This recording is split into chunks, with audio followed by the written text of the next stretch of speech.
Georges was born in 1933 in Chantray, so in rural France. And his father passed away when Georges was 3 years old. So he was really brought up by his older brother Roger and his mother and the rest of the family. But it's funny to see that these two brothers, very, very similar, but they took different paths. Roger worked his entire life in the family estate, and Georges, maybe that Chantray was too small for him. He had to conquer the world. We are right after World War II. Most of the domains and chateaux in Pouilly-Fussé are not equipped with bottling line. So what it means is that you're making your wine, and there comes the time where the négociants come to your estate with a tank, and they pump your vats, your wine, and put it inside the tank, and then they go to the next Pouilly-Fussé domain, and they do the same thing until they fill up the tank. So what it means is that you're losing the sense of place because your terroirs are blended with other terroirs. You're losing your identity as a winemaker.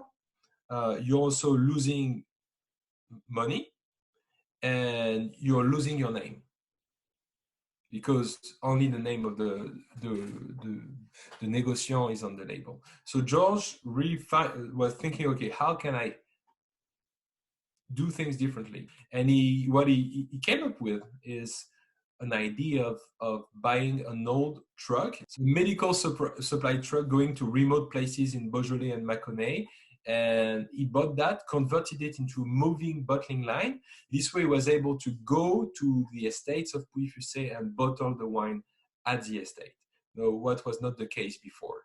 And that's really how he started. So what got us started, we are a domain, we are a family estate domain, and we started representing small family-owned domains and chateaux of Pouilly-Fussé and later Beaujolais.